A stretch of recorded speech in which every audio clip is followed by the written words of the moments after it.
tweet.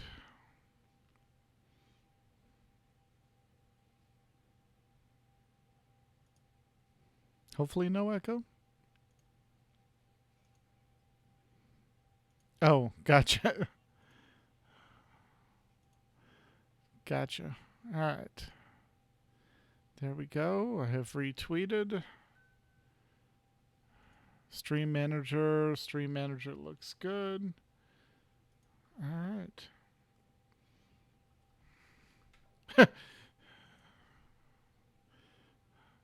No, he could see, but not hear. Seema and Lucy can both see and hear. All right. Yeah, your end. Well, Max, your end has been in a lot of things this weekend, so. Yeah. All right. So. Oh, he knows. All right. And chat room, I just want to make sure one quick test. Let me put that. Can you guys see the presentation okay?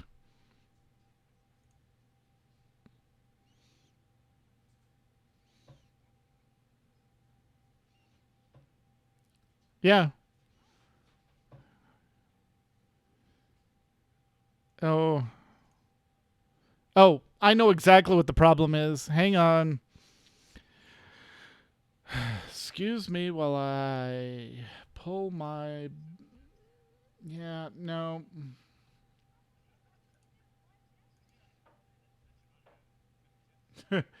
Where is that? Okay. Okay. All right. How about now? I don't want to have popped out the window. Should I talk to make sure they can hear me too? Yeah. I talk to make sure they can hear me too. No, I would say you can hear you. Yes. I would say Yes. Okay, let's mute that so we don't have the echoing fun. Hey, but All I know right, I now heard we that I got can be here. everyone. It helps if you actually Awesome. redirect the soundboard to where you're streaming. Okay. Sweet. My husband, ladies and gentlemen, my husband. I knew I was going through the Technology. checklist. Technology. All right.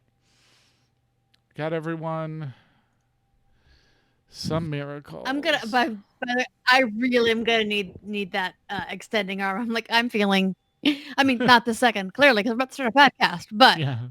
for our next show, please. Here, you mean this one? Yes, that one. Holy frackin' bay. All right, sorry, my juke came out. Here, let me just pass it. Just go up, pass it up, grab it. No. All right, fine. All right, That's the playing only our own technical own issue game we have. as All the right. night there. Let me get to the top of the show notes. All right, here we go. Show notes. All right, going in 5, 4, 3. On this episode of the AIE Podcast. We had picks and podcasts and panels. Oh my. Casual games. Board games, not boring games. Oh, jeez. And D&D. And Albus is here to help us wrap up the first AIE WinterCon. All that and more coming up right now.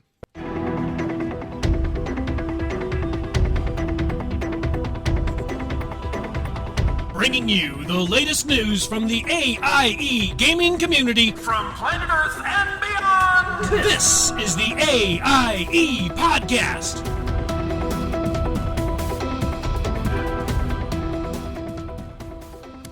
Welcome to episode 359 of the podcast celebrating you, the Alea Ioctas gaming community. The Die Has Been podcast. Really? Words are hard? Words are hard? This is Tetsemi. Words are hard. To my left is Mewcow. Greetings, guildies. And to my right and upstairs is McCullough. Hey guys, there's a blueberry sour cream pie, a honey lemon poppy seed cake, and gingerbread Rice Krispie treats in the con suite, which is what is now the guild kitchen for this weekend. Yummy. And this week, we are joined by special guest Albus, who is here to talk to us about AIE and the WinterCon 2021. Welcome, Albus. Hey, thanks for having me. Absolutely. I don't know how I'm supposed to follow up McCullough's there, but I'll just say hi. Yeah. No one can really Don't follow even her try, up. all right? Yep, exactly. All right. So let's go around the room and see what everyone has been up to in game lately, or out of game in McCullough's case. Albus, what have you been up gaming. to It's been nice. in many operations in SOTOR? Let's see. I lead and help lead 2 different operations in teams in Star Wars: The Old Republic, Sunday nights and Wednesday nights. And so shout out to my team there. Yep. And sometimes fill in for some other teams, but that's my standing thing. Very cool. And are you guys, I always forget the term, but are you like master mode, nightmare mode raiders, veteran mode raiders? Where do you tend to raid? Wednesday night, pretty much we cater to anybody that's new to raiding. And though we've had the same team for quite a while now, but that's always been our focus. We, just are there to hang out and have fun. Nice. And then Sunday night, we, we still don't do hard mode stuff, at least on a regular basis. But we do try a few things that are a little bit more difficult, but it's still mostly there to hang out and have fun. Awesome. Yeah. That's a good thing about having a nice raid team that's been together a while is you get that camaraderie of like, okay, well, we're just going to hang out, have fun, progress. If we don't progress, we'll come back next week, hang out and have fun. Exactly. Yeah. The good thing about liking the people you game with. Exactly. Yeah. Speaking of liking the people you game with, McCullough, what have you been up to in the world of dice? Let's see.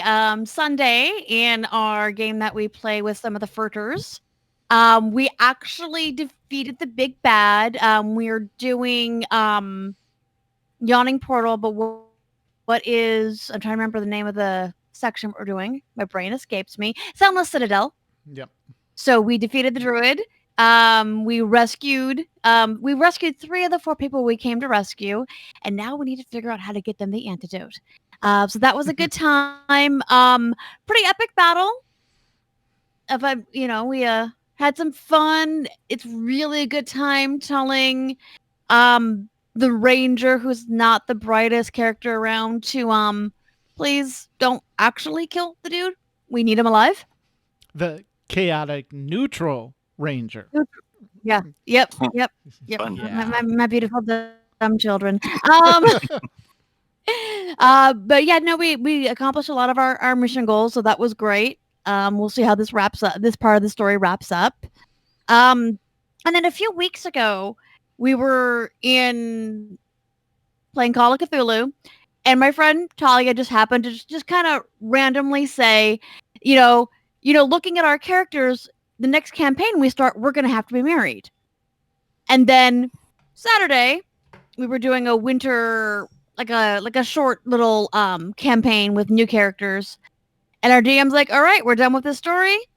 I'm going to be traveling for work, so I'm not going to be able to get back to the main story. But I was thinking I have a great Star Wars idea. So do you guys want to do that? And my friend Talia looked at me and goes, okay, just make sure you leave a spot on me for, to be married to you. So, so I am finally playing my former TIE fighter, former TIE pilot, defector. See? Bavan was right. You've always wanted to be a TIE pilot. Okay. I have had the character in my head for 20 years. I know. Oh, wow. I literally have had this character in my head for 20 years. So I'm finally getting to play her. She actually defected at the Battle of Endor. She was on the Death Star. She had not gone out for the dogfight yet. her commanding officer told her, "Okay, I need you to get me off of the ship." And she tried to save others, and he wouldn't let her. So she was actually considering, okay, what am I going to do? Am I going to disobey my officer? And this rebel commando group came in and and they knifed him. And that's how she met her wife. So she had to change her heart. She was already having kind of already feeling like, oh, you know what? There's some issues here. So yeah. So and the game takes place 9 BBY, so 5 years after Endor. So yeah, and then let's see, we're almost to hell. Is that to Mandalorian time? It's parallel, same time. Yeah. Yeah, we're in the same timeline or same era. Almost to going to hell in Escape to Inverness. So yeah, I think that is and in Call of Cthulhu we're investigating some mysterious disappearances at the Isle of Rum near Scotland. And it is currently spring of 1939 and nothing is going to go wrong. No. No. Could go wrong? And we've just found nothing can go wrong. It's spring. Yeah. Springtime for Hitler in Germany. It's spring in Europe in 1939. Whatever could happen. And we did completely hold on to your sanity. Yeah. Right. Oh God. No. We just found 3 tomes. We just found 3 actual occultic tomes. I lost 6 sanity reading it. Which is good because, I have literally, I was in the 90s in my sanity. So, and I have a feeling I'm going to have to be the one that has to cast the ritual to undo these disappearances, which we now know we have an idea what it's for. Because I also have the highest power rating in the group. So I have the most ability to lose some sanity, some permanent sanity. Gotcha. Very cool. So yeah, that's pretty much my week, my 2 weeks in gaming. Yeah. Oh, one note about the D&D game. Do you remember? Was it? I forget. Was it Never or was it Ben? When we were setting up to start the battle, I was kind of positioning us, and there were walls with gaps in them, and I'm like, "Oh, we're just gonna start, picking off things through there." And somebody just said, "Are you line of sight pulling in D&D?" Yes, yes, I was. Yes. Once a tank, always effective. a tank, and it was very effective. In fact, I think Except that's how we took out the paladin really fast, right? Yeah. We had him flanked too. Yeah. We had the paladin flanked. And yeah. Good job. It was a good job. It was a good battle. Very cool. All right. So, Mew, speaking of line of sight pulling, what have you been up to? Oh, all over the place. I guess one of the more interesting things I tried, and I probably would rather do this with AIE, honestly, is I explored this crazy game called Rust. Ooh. And I quickly learned why you want to do that with friends and not just go out into the regular servers. Yeah. So yeah, I mean, it's, aside from just getting spawn camped constantly, it's actually a pretty interesting game. I ended up, finally finding a server where I, survived for at least 5 minutes, but you get to actually, it's, I mean, I'm sure many people have said it before. It's adult Minecraft. It's, you start with a rock and a torch, and you use the rock to go out to punch wood, and then you use the wood to punch stone, and yada yada yada. It's a very similar setup. It reminds me of taking Minecraft and Fallout and kind of smashing them together. Oh, okay. And that's pretty much what you get. Yeah, but that's definitely a very it's a game that it would benefit from having a huge group of like-minded people. And the reason why I even stumbled across it is because I was watching another group of similarly minded people playing.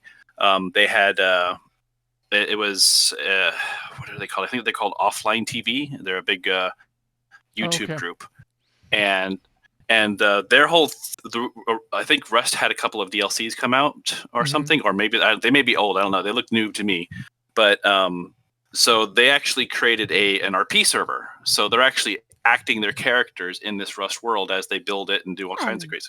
Yeah, so that's why it was kind of fascinating to watch, just coming across the crazy people in this world. And it's just like, the zookeeper and the park ranger, and you talk to them and they're like, oh yeah, if you find any horses, bring them over. They make great meat and glue. It's like, oh, okay. Yeah. Yeah, But DP Roberts in the chat room, he says Rust is too hard. I spent hours just trying to build a hut and got killed every 10 minutes or so. That's Yeah, why I again, do it with yeah. friends, it sounds like. Yeah. Yes, definitely. Then it looks like you just set up a private server, and if it's anything like the old days of Steam, Counter-Strike and the whatnot, you just throw up your own server and then let people connect, and there you go. So it's intriguing. I might kind of poke around a bit more, and if I do, then I might try to see if there's any like-minded AIE types that might want to poke at it, because I also run a Minecraft server, but that one isn't quite as popular lately. Yeah. But I was just going to say, I know some used to Corley plays Rust. Several people have mentioned that in there. Yeah, looks like it. Yeah. Yeah, and in Minecraft has actually been kind of becoming up a bit more lately too. There's a mod pack called Feed the Beast. Okay. That it takes the name makes no sense compared to what's going on. It just makes Minecraft a lot more in depth. Okay. And gives you a reason to go in and as a group and do stuff. Like Minecraft, you can kind of solo and you're just fine. Feed the Beast encourages you to go out, because there's a lot more components to things. There's a lot more interesting tools you can make, and it's just very fascinating. But I'm leaning more towards that kind of stuff. But other than that, just bits of WoW here and there. I've kind of reached a plateau in the WoW story, because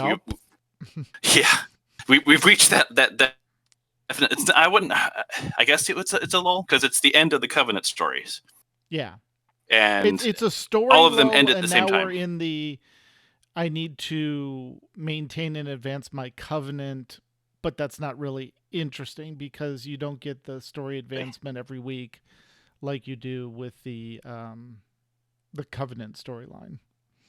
Yeah, it's just the two things now. It's just those two.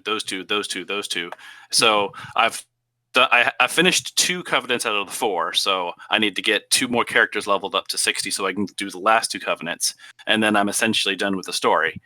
Yeah. So it's and that if we don't keep up with the renown, they're going to be like, oh, by the way, if you don't have level 50 renown, then you're going to miss out on this thing we've just launched. Yeah. So it just that's everybody's concern. Yeah. Yeah. And hopefully, if that is the case, they'll put some kind of a catch-up kind of. I mean, they already have the catch-up kind of built in, right? Like if you bring a new character to 60, they put the renown points in practically everything you do. Yeah. So I'm not that worried about getting behind. It's so it's honestly, it might be a good time to take a break and just kind of do the maintenance and look at some other stuff. Because Star Wars. Yeah. That's always been kind of my third game, and the problem is that WoW and Final Fantasy 14 are always so encompassing that I have to wait for them both to be on maintenance mode for me to have time to poke at SWTOR.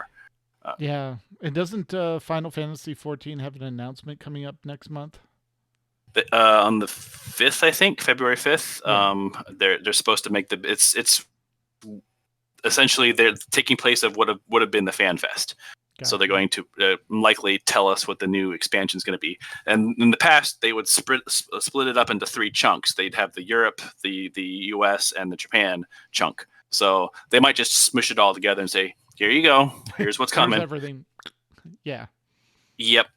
But, cool. I mean, in that, I don't know if it's in our notes, but Final Fantasy 14 housing, they finally turned the auto demolition on. So right now is when freed up everything. Yes. So everyone that essentially left their houses alone, all those demolishes are happening or have happened. So now the 24-hour window of when it randomly decides, oh, you can buy this house is now popping up. Gotcha. So yeah, there's something to keep an eye on. Explain why people were asking about how much gil you can make on map night, because they were seeing homes go for about 500,000 gil. Okay, now that makes sense. Well, 500,000 is an apartment, I think. Yeah. Like a small, yeah. Yeah. Exactly. So yeah, that's why that, and of course the crafting thing's still going on. Everyone's trying to do their best to be at the top of that leaderboard for the crafting for oh geez, what's it called? Not Heaven's Word. The name of the crafting zone where we're trying to rebuild everything. Yeah, I know. I can't think of it off the top. There's too many other names in my head right now. So, but yeah, yeah. Essentially, everyone's on a mad dash to craft as much as they can, because it's this fun thing where right before the timer ends, that you can just submit all your stuff at once, so you don't know who's really going to be at the top, because everyone's doing the same thing.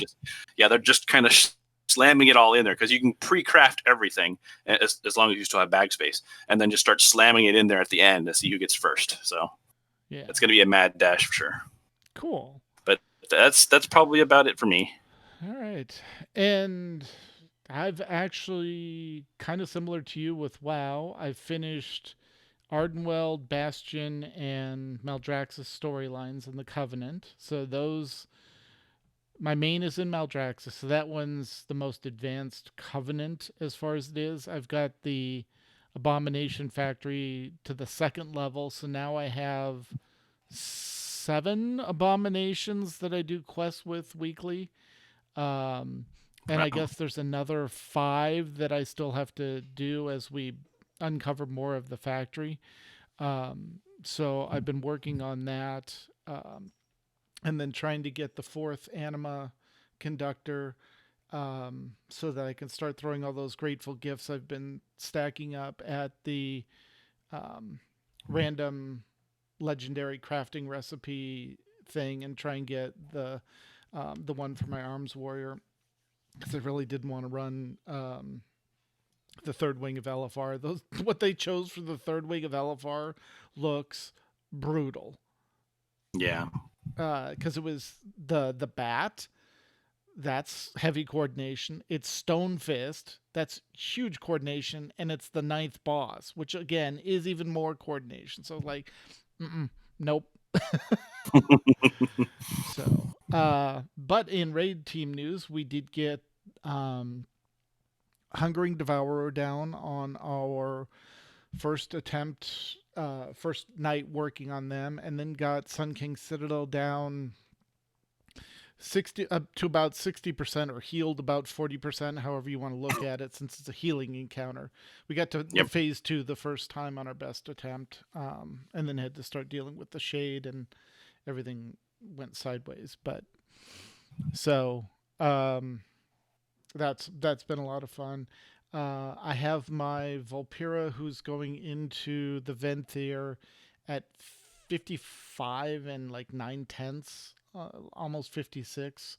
And I think she has 3 or 4 renown already saved up. So hopefully once I get her in, hit the ground running and do that. But that is what I have been up to. So let's get into the AIE Winter Con. I am going to use the news bumper because I didn't have another news bumper, so bear with us. AIE News. Winter Con. All right. Well, actually, let's go ahead and talk about Sorry. No. But we will talk a it is little all bit part of about the WonderCon. news. You're right. Yes. Some news, not much news. Nope. Over to you, Mew. So in SWTOR Escape Podcast news, we have episode 367, our new Lucasfilm Games Overlords. Lucasfilm Games has returned to curate Star Wars games moving forward, and exclusivity is coming to an end with EA. From what I've heard, they're already working on the new games, but they just can't publish it until that little thing times out. Yep. Then over in Escape Podcast 368, AIE Con Winter 2021, sounds familiar. This is a special show where we combine shows with Nick and Marcus of the Working Class Nerds to talk about our gaming community con live, along with a solid dose of SWTOR chat. So surprising. And speaking of Working Class Nerds, episode 94, Escape Podcast Mashup, AIE Con 2021. Marcus and Nick team up with the Escape Podcast, Max and Seema, to discuss SWTOR and all things AIE Con 2021. And in the Star Trek Online Fleet Action Report, there's not a new episode, but you can find their previous episodes by looking up Fleet Action Report on YouTube. There's also a link in the show notes. All right. And if everything goes well, let me find where I want to be here. So I get It's a pity we button. couldn't have had something about the con in the STO section, because then we could have said con. Exactly. All right. And then we're going to go big screen. There we go. Perfect. And now none of the names make sense, but that's okay because there we go. All right. Works for me. Tiny All on the right. side. What's that? We're tiny on the side. I know. Hello. Exactly. It's kind of cool. So we are going to highlight the AIE WinterCon 2021 as we are doing the wrap up. So you go to the schedule so everyone can see that. Maybe. Where did the schedule? Oh. Okay. Ah, there we go. I have a bone to pick about with the time zones that stuff's listed in there. Oh, trust me, we had a couple people miss things because they were looking at the central instead of the eastern time zone. So, Max. No, sorry. All right. So this was the event track and we're going to go over quite a few of these, but I just wanted to give everyone a look at the schedule. We had the Guild Town Hall, we had the podcast live that we just mentioned. We had the board game and indie game panel, which we'll get to. We're doing the live thing right now. And then we had a bunch of open sessions with the casual games, the board games, and some D&D. All right. So, panels and podcasts, as we mentioned, AIE Podcast, Working Class Nerds, and the Star Wars Escape Podcast were combined. And what did we call it? We called it the Working Class Escape Podcast Nerds. Yes. I think it's just like a really, really killer crossover episode. Yeah. I'm interested to see what leads into the crossing both sides, and then what happens after each one. Right? Yeah, exactly. That way, it kind of gets you hooked. It gets you hooked on both. Exactly. Yeah. I just want to know: is it the same podcast on both streams, or is it two different podcasts? It looked like it. It looked like it to me. I think you just changed the wording, but it looks like it's the same one. All right, fine. So that was looks like a lot of fun. Max, Marcus, Nick, and Seema were all on there talking about SOTOR and talking about the kickoff of the WinterCon. All right. And then we switched to the board game panel. And Albus, you organized this, so why don't you tell us, one, what the panel was about, and two, how did you get these people on? Because these look like some very interesting names from the board game industry. Well, so years ago, I kind of had been toying with the idea of doing a board game con here locally or something. So I'd just kind of written down some notes about, what would I want to do and that kind of stuff, and tucked it away for, as an idea that never came to fruition, right? But then I heard about this, and so I pulled that out and just kind of looked at that to see what could I do for a virtual con. Mm-hmm. And then kind of came up with this. So the list there, David Gregg, designer of Nightfall. Nightfall is one of my favorite games, and I'd interacted with him a little bit on Board Game Geek, not a whole lot, but he was always seemed friendly and open to talking with people. So I just kind of reached out to him and said, would you be willing to do it? And he said yes. Dustin Stats, Vela is someone that Max put me in touch with as a potential somebody to help me out. And Vela actually works with Dustin. And so he kind of put me in touch there and reached out. And again, he was super willing to join us. And then Joe Ellis with Plaid Hat, again, it's just kind of a fan thing. I'm a big fan of Plaid Hat Games. Actually started a fan Discord server and stuff, and invited them to join, and some of them did join, and I had play tested for them a little bit, and just kind of interacted with them slightly the past couple of years. And so again, just kind of randomly, hey, what's the worst, right? They can tell me no, and Clay. I'll just move on, and the panel doesn't happen or whatever. Yeah, exactly. And but just everything fell in, and everybody said yes, and I was just like amazed, because I told Max, I was like, this board game panel would be a good panel for a board game con. Yeah, you know? that looks like a panel at an actual physical con. Exactly. So I was just grateful for those guys all being willing to jump in, and so yeah, that's how it all fell together. That's awesome. And We actually had another one that we had reached out to, but he was the only one, and he didn't say no. He just he didn't think his time was going to work. So if he could do it, it was going to be a last minute thing, and it didn't work out. So yeah, that makes sense. Well, maybe next time. Yeah, exactly.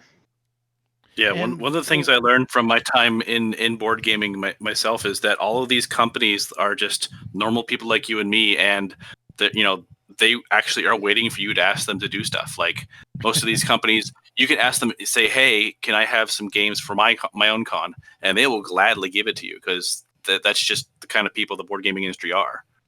Yeah, I'm seeing that too. I mean, I haven't interacted with them on this level, I'm just coming at it from a fan level, and but yeah, they were very generous. So what did the panel cover? What did they like to talk about on the panel? Let me just interject. Speaking of generosity, this guy that we're looking at, board gaming with education, he actually offered us a 10% discount on his website. Nice. So I'll plug that real quick. Yes, please. So that link is in our con channel. So. Oh, perfect. We'll grab that and make sure that people know about that. That's great. Cool. All right. Let's see. And then I'm sorry, you asked me a question and I didn't even. I did. So answer what was the main topic that they were covering during the panel, or was it just a variety of talks about board games? I just came up with a variety of things. I talked about. I kind of started with how has COVID impacted them. Yeah. Because I knew that no matter what questions I asked, everything was going to be like, well, a year ago I would have said this. Right. Yeah. Uh-huh. Well, I'm sure without having cons to go to and have the games demoed and stuff like that, it's kind of rough on them. Exactly. Yeah. Because that's where, like, as a designer, David kind of talked about that was, there's no cons going on for him to go make those relationships really, for him to be able to show a producer or a publishing company his games, Yeah. There's no elevator pitches. There's nothing. Yeah. Exactly. One thing cool too about this was I was proud of that we had different flavors. We're coming at it from 3 different angles, Mm-hmm. We've got just a pure designer that's almost like contract labor, Right. that he sells his design to a company. Okay. And then we've got a guy that works for a company full time or whatever that, their job was to produce games. And then we've got somebody that's coming at it from like a content angle, and he's kind of recently, trying to build up the business side of it, but his start was the content side of things. So right. It was interesting to have 3 different perspectives there. Very cool. Very cool. All right, I'm going to do one thing real quick and do that, and that. All right, there we go. little more room on the stream. All right. So, and then Marcus had the indie game dev panel, and he looks like he had Nick Arafino on from Backtrain Games. So, now I did not get a sit on this one, but it's definitely one I think. Yes, Max has that as one of the videos that's up on the AIE channel right now, up on YouTube. We've got the opening town hall, the board game industry panel that we just mentioned, the one Marcus did with the indie games dev panel, and the first D&D Goblin Adventure are all up there. So, Yeah, this was interesting. I had nothing to do with organizing this, but I did watch it, and it was pretty interesting. Where it's a guy that Marcus had met at PAX, I think it was, and and kind of again, it's that generosity thing of he's just a real guy, yeah, and they kind of interacted and have kept in touch over the past 2 years or however long it's been, and really talked about kind of that process of development and the growth of how things progress or whatever, and I thought it was pretty interesting. Yeah, absolutely. Max said Nick's a designer of a very cool mobile platformer game, if people are wondering what the game they were talking about is. So, Hey, awesome. Yep. All right. And then we had the casual digital games, and I think I overheard some of this. This was the I the peeked Kinney in to watch casual some of that. games. Yeah, that's obviously Jackbox right here, Among Us up here. I sat in on a few of these. These were awesome. Let's see. Oh yeah, right here. That's fun. Yeah. Stu didn't look like he did so well on that one. I think you got ganged up on a little bit. Yeah. That's awesome.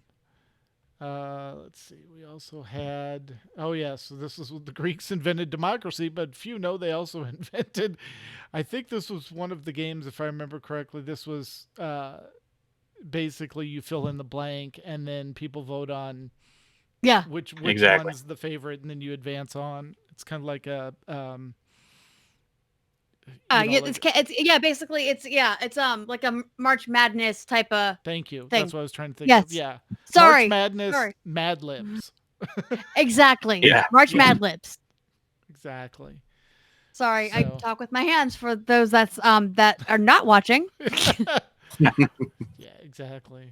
All right. And then here's one of Kinney's Jackbox games. And these were so fun. Oh, that's one of my favorites. Yeah.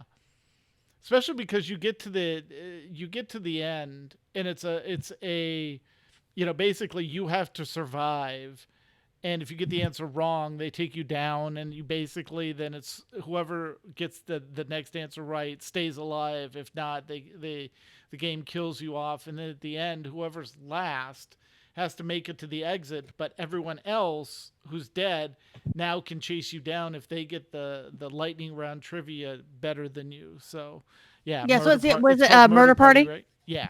Yeah, I believe so. Yeah, it's a Jackbox game. It is a blast, and it's one of those. I love playing it with people that I know Yes. because we just get all so snatchy at each other. And you can also fill in, like, oh, this is going to set someone off, so Yeah. it'll get voted on or that sort of thing. So, Yep. definitely. Yeah, you definitely want to do customized answers. Oh yes, exactly. That's why I was saying Stu was getting picked on, because I think there were several custom answers directed towards him. Yeah. Oh yeah. And a shocking turn or of like events your- on this one. Kenny's dead, and there's Gusty and Seema waiting. That never happens. Kenny No. never dies. Nope. All right. And then into the board game section. And I think we had What is two... Arcana Rising? Because I think I need that. Yeah. Well, the Forgotten neat. Waters looked really interesting. So, Albus, do you have a little about Forgotten Waters, what it was, and how many players you were dealing with? Sure, it's a game that plays up to 7, and I chose that one because they actually developed a web app to help people play remotely. Oh, nice. It came out kind of it came out kind of at the beginning of all this pandemic stuff, Mm-hmm. and so that was something they developed pretty quickly, actually, after its release. So I was sharing my screen in Tabletop Simulator to be able Mm-hmm. to show people the map or whatever, Oh, okay. and then everybody else was using the web app to actually, place their workers, where what Right. action they wanted to take, that kind of stuff. So kind of like Roll20, Uh, but for board games. Sort of, yeah. I mean, it's very simple, but Yeah. and it's customized for this game. Gotcha. So, Yep. And so uh, what's the goal of the game? to have fun. All right then. I mean, Yeah, that's the goal of most games.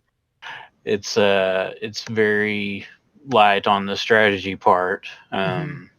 So you're all pirates and you're on a ship together, and you kind of have there's I think 6 scenarios that it comes with, and each scenario takes about 4 hours to play through the whole thing.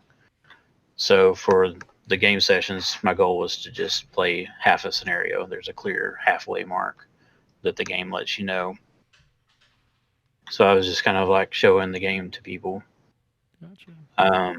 But you collect treasure along the way. You can, be a little selfish, piratey, if you want. Mhm. But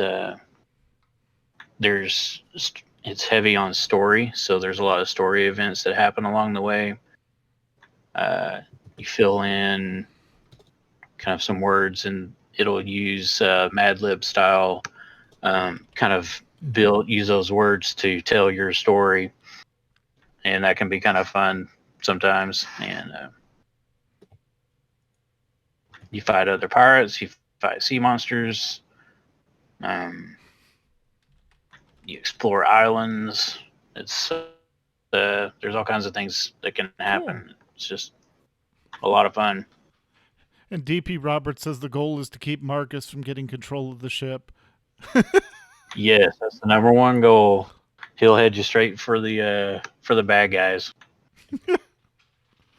And what about Arcana Rising? Because that Nice. looks like something that McCullough would be very interested in. Yeah. Yeah, so that's that was something that Vela was running, and so I did sit in and join that game today and learned it. But it's a uh, card drafting game, and so you're selecting a card and trying to build up this engine that's going to produce more. You can see the little cubes there on the picture. Right. Those are like magic points or whatever. And in the end, that's what's going to score you the points. So you're trying to produce those, and so you select a card and you pass them to the next player, and then look at the new set, and you're selecting one from that and passing it to the next player. Gotcha. It was fun. Very cool. All right. Vela was Yeah. able to show us this, and it's not even out yet. So Oh, great. Okay. I'll have to keep an eye on it at our local gaming store. Yeah, definitely. Yeah. Definitely. And just gonna go back a little bit because we called out Kenny, but we also did want to thank Pell, and we did want to thank Stu for doing the casual games. So just want to make sure that we called them out on voice in case anyone wasn't watching the video. All right. And thanks to Albus for getting this together. This is awesome. My Yeah, pleasure. that looks fun. Quartermaster, enemy track, first mate. Oh yeah, Very cool. Boatswain, look out, Cooper. Yeah. That's awesome. And if Corley's listening, I did say boatswain. Awesome. He's a ex-Navy, retired Navy, and he corrected me when I was pronouncing it as a boatswain. So boatswain. Yeah, I was gonna say.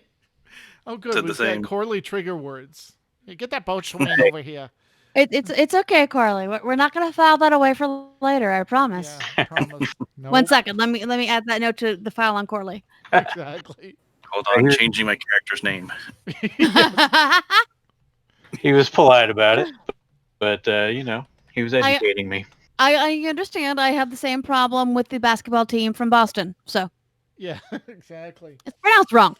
Yeah, they're not the Boston Celtics. Anyway. Yes. Very cool. All right. And this is the screen share you were doing? Yeah, so that's Tabletop Simulator that I was sharing on my screen, so you can see kind of the playboard there in the middle with the big boat and the colored actions there. Mm-hmm. And then on the left is like the map, so you can see our ship at the very top and a small tile of the enemy ship that's chasing us, kind of in the middle right there. Gotcha. Very cool. All right. And it looks like Vilazarius. This is the Arcana Rising. Oh, yeah. Yep. And there's your name right there. You did. This is the one you sat in on. And so was this, again, with the virtual tabletop specific to this game that they were trying out, or how did that work? Yes, this is a tabletop simulator as well, and so they had Gray Fox Games actually had a guy program some scripting and stuff for this one, so it was very nice. Slick, yeah, and you didn't have to do as much manually and that like you would. For those that aren't familiar with tabletop simulator, it's very kind of sandboxy, so you might have the cards there, but you have to pick them up and move them where they're supposed to go, and it's not checking any rules or anything like that. Right. So Gray Fox has actually hired someone to script some things to kind of make that a little easier for us, and it was really very well done. Very nice. Very cool. It really is fascinating how the industry is kind of finding the workarounds for this very, very weird timeline. Mm-hmm. Because stuff like this really does kind of help us all stay connected. Yeah. And gives us that sense of we're socializing. We're just socializing safely. Yeah. Yeah. Or But we're socializing with people 2 states over, or Yeah. Well, it's like, the first few weeks of the pandemic, Roll20 kept crashing. Yeah. Yeah, 'cause everybody was using it. Oh, yeah. Yeah. It's like, no, Yeah. this is our slot. What's going on here? Yeah. Yeah, and the next thing I'm looking forward to is when they actually start incorporating a bit of VR with these things, so it Yeah. can feel more like we're sitting next to each other. Yeah. So once they get the things like Board Game Simulator all nicely set up for all these individual games, then figuring out how to get it into the virtual world, so you can Yeah. actually be picking up something and moving it and other fun stuff like that. And because I've been in a bit of VR too that I want to dig more into. They have things like virtual movie theaters where if you're in there with other VR people, they're sitting next to you and you hear them next to you as you look around. So that's the next step. I want to say maybe like another 5 years, AIE WinterCon could be in VR, and then that would be kind of crazy. Yeah. Cool. That would be awesome. Very cool. Oh, here's another shot of it. So this looks like it was from Vilazar's See, they even have point of view. They even have the furniture in the background. Yeah. And... I mean, it's all set up for that. All you need is the body and the person right there. Mm-hmm. Yeah. Oh, yeah, that's right now you just have their pull the chair out a little bit. Team icon there. Yeah. But yeah, I could see that being. Yeah. Very. That would be pretty awesome. Somebody get on that. DP Robert would like to advise us that's actually spelled VR. Thank you. Yes. Sorry. Yes. Exactly. Yes, he was in one of my Forgotten Water sessions, so carry over from that. Yes. All right, and we're gonna wrap up with the D&D sessions. And we had 3 people that volunteered to DM a bunch of noobs and experienced players through. So Bach was doing, this is the Goblin Adventure where everyone was a goblin, and if I remember correctly, the idea was to survive, if I remember correctly, it's to defend this fort and survive. So that was fun. Yep. And to answer Gusty, yeah, the lovely table was Arcana Rising with the tabletop simulator. So it looks like we had Bach DMing with Ducks, Mizik, Sipnana, and Lotwalk on this one. And then, this is Mog merch, Dragon Inheritor. Oh, that's cool. Would they find bag of buff slugs real quick?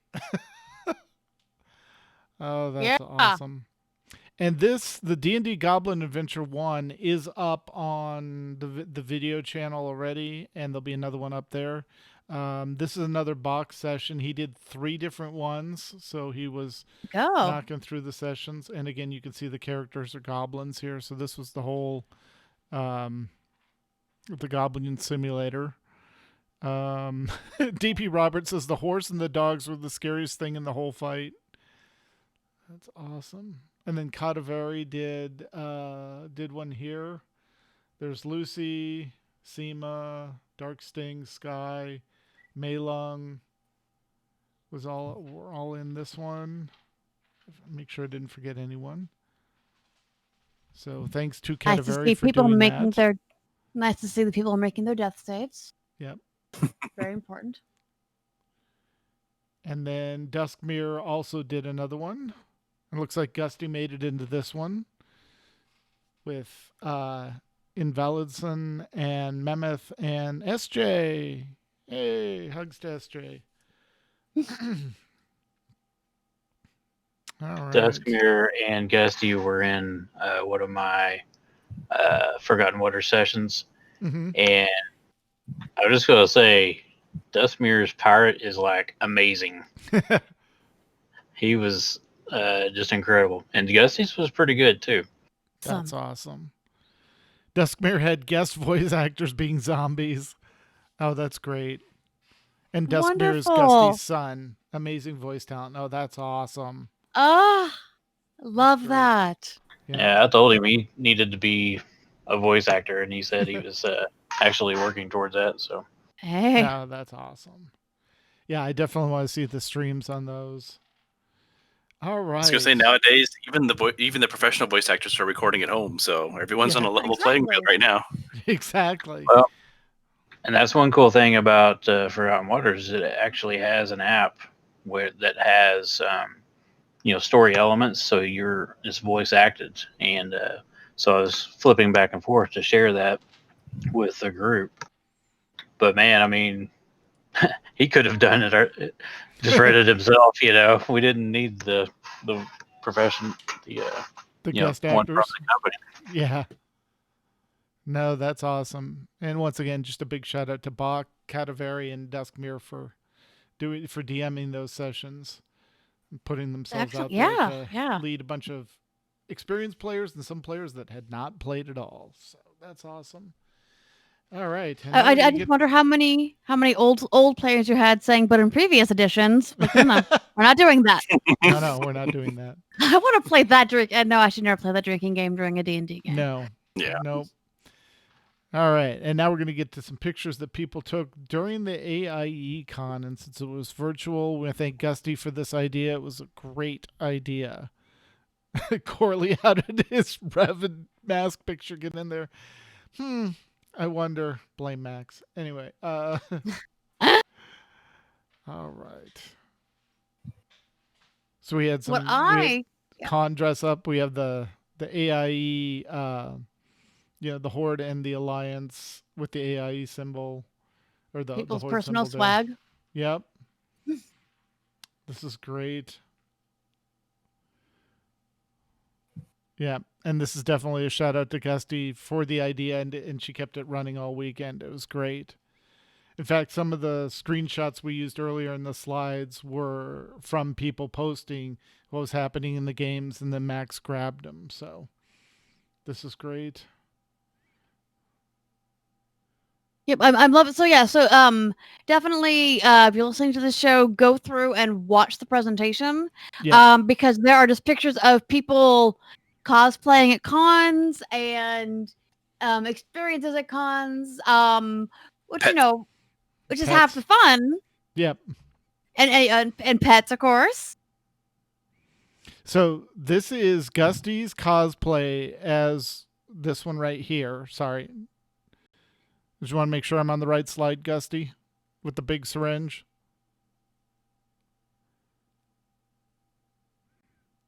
If I'm on the right slide, then that's her cosplay as Recovery Girl in My Hero Academia.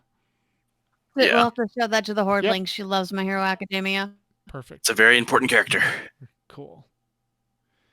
And then we have somebody dressed as the pirate. You guys have some nice swag. It's like, I gotta say, you geeks have some really good con goodies. Yeah, exactly. All right. And more swag. One of these I'm going to have to get, we're going to have to get some LED lights for our shelves and stuff. So that's awesome. Great. It's a great idea. Oh, Not and one this is above my also desk for Gusty work. for Forgotten Waters, Left Shark Lizzie, and that's her parrot. So that's also Gusty. Neat. All right, so Gusty, I gotta say, as somebody that has been known to show up in game in costume, I appreciate the commitment. Exactly. Yep. And this is Corley's Collectibles. So this is awesome. Nice. He's got all his Star Wars stuff. I just want to know how long the LED lighting took to put together on that, or do you have little puck lights under those shelves? Because I know hanging the LED lights in my daughter's room was a lot of work. So just LED strips. Okay, yeah, same thing. And you can see, he's up here trying to grab all the lightsabers. That's great, Corley. That's awesome. Is that a signed copy of the Old Republic? Looks like it. Yeah. Oh, yeah, it is. Malgus up there. That's great. That's awesome, Corley. Thank you for sharing that. We'll get some more cosplay from events when we were allowed to be in the real world. Doc Ock. Somebody at PAX. Head crab. Head crab, yep. It's Corley with the head crab. Yeah, that's Very Corley. nice. Yeah, the Doc Ock is brilliant. And I do say that the parking garage at a con is actually one of the best places to show off your cosplay or have lightsaber fights. Yeah. Exactly. Oh, that's Cadaveri's Doc Ock. Oh, Okay, Cadaver, awesome. nice job. Okay, cool. That's great. Much respect. That Doc Ock, by the way, is one of Tet's 3 favorite Marvel doctors. Exactly. All right. That's Gusty and her son. Duskmeyer. Yeah, Dusmar. Yep. Oh, awesome. Really nice job. Yeah. I'm putting now on my my bucket list to do a con with Gusty for stuff I want to do. There we go. Oh, that's wonderful. Yeah, no. So this Gusty one said right that's here actually with her the son's sword is senior his high pictures. school. Yeah, that's awesome. Yeah. Yeah, That is our great. daughter actually for her senior pictures, she wore a Kingdom Hearts shirt, and Yeah. she was actually one of her own original characters for her senior pictures. Very cool. right. And then we have some of the in-game shots. We've got WoW up here. We've got SOTOR in the middle. Another WoW shot here. Oh, we got the Venter with the STO. parasol. STO. Yep. Well, And this has to actually, be, anyone can get that parasol. yeah. It's a collectible. This is what's the new game? My brain just slipped away. Dual universe. Dual Universe. Yeah, I believe that's Dual Universe. I think we'll have to see if Max confirmed. Yep. Awesome. Yeah, and for anyone that doesn't play Maldraxxus and WoW, you're missing out with the Abominations. They're just a hoot.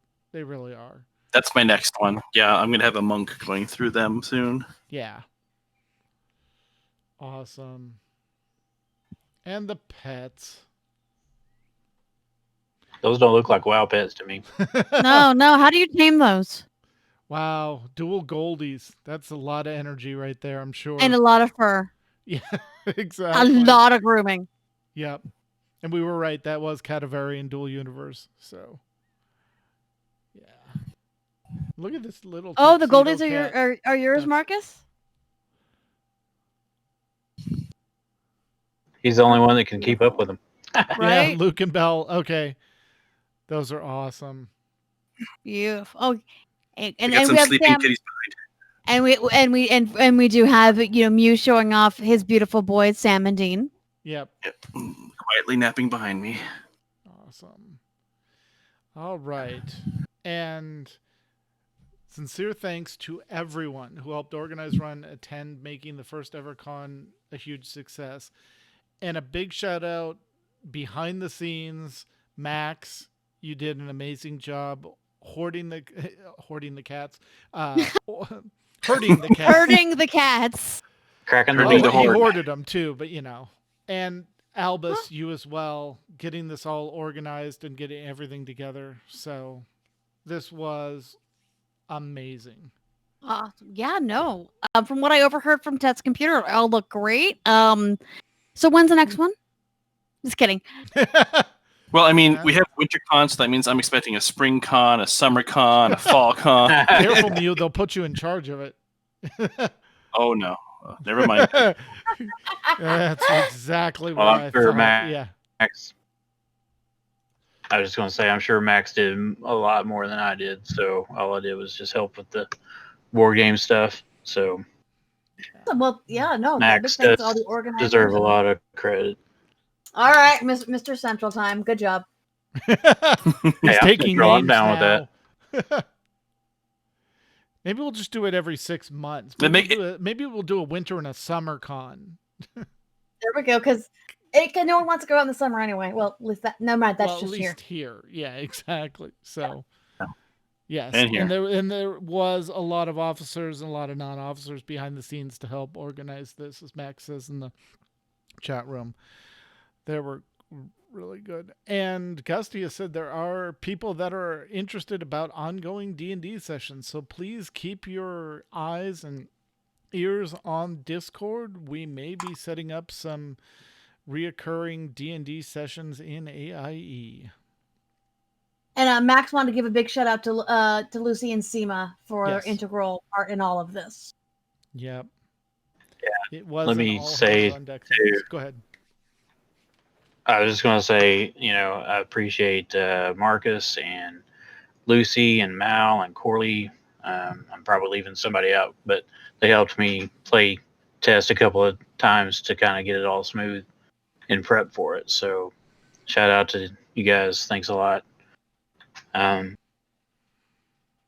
Yeah, definitely. It was awesome. All right. I'm going to drop that and put us back on the screen so we can say bye. There we go. Hey, everyone's labeled again. All right. Well, that is going to be our show and the end of the con tonight. While the chat room begins suggesting show titles, we want to thank Albus for joining us. thank you very much for your part in this again. This was great. This was so nice to have you on and be able to wrap all this up. Thank you so much. You're welcome. My pleasure. Yep. And if you have questions or comments about our show, you can email us at podcast@aie-guild.org. You can follow us on Twitter. The show is at AIE Podcast. I am at the Mew Cow. Makala is at Cyberwave. And Tetsemi is at Ivory Tiger. We record live with video every other Sunday, 8 p.m. Eastern, 5 p.m. Pacific. You can join the chat room and play along with us on our website, which is at aie-guild.org/podcast-live-stream. And our Discord server for chat is at aie-guild.info/discord. And for past episodes, you can see them on our YouTube channel, which is youtube.com/c/the AIE Podcast. Our theme was composed by the amazing Andrew Allen. Follow him at Keys with Soul on Twitter or visit his website, andrewallenmusic.com. And now it's time to play all the great AIE segments we received this week. Actually, we didn't. But if you want to stretch your creative muscles, feel free to submit one to us. We always love having guildly submitted content. Just an idea popped up. If anyone wants to send us little summaries of maybe their D&D adventures and a little nice 90-second blurb so that we can hear what's going on with all of these AIE D&D sessions that are popping up. Really, I would love to hear all that because, always down for D&D chat. Mm-hmm. Exactly. All right. And next time, we're going to be talking to the Dan Kenya falling off cliffs and leading people astray in games in Elder Scrolls Online. So until then, AIE, this is Tetsemi. This is Mew Cow. This is Makala. And this has been the AIE Podcast and WinterCon 2021. Yay! Awesome show, guys. That was fun. All right. It was. Did your mic change, by the way, Makala? Yeah, I got a big USB hub and No, but during the podcast. No, she like it just sounded went like in and out. Oh, okay. Yeah. But Normally you it's sound closer, tinny. but You sound tinny right now. Weird. Yeah, well, it could just be the Discord doing weird stuff to our equipment. I think first it with the is. cameras and then with the audio. Awesome. All right, so we did have some title suggestions up here. like Max's, this was a triumph. I'm making a note here. Huge success. Yeah, we'll just flat out steal Portal there. Yeah. Yep. It takes a village. The show title, we did a con. AIE conning with cats. Yeah, exactly. Okay.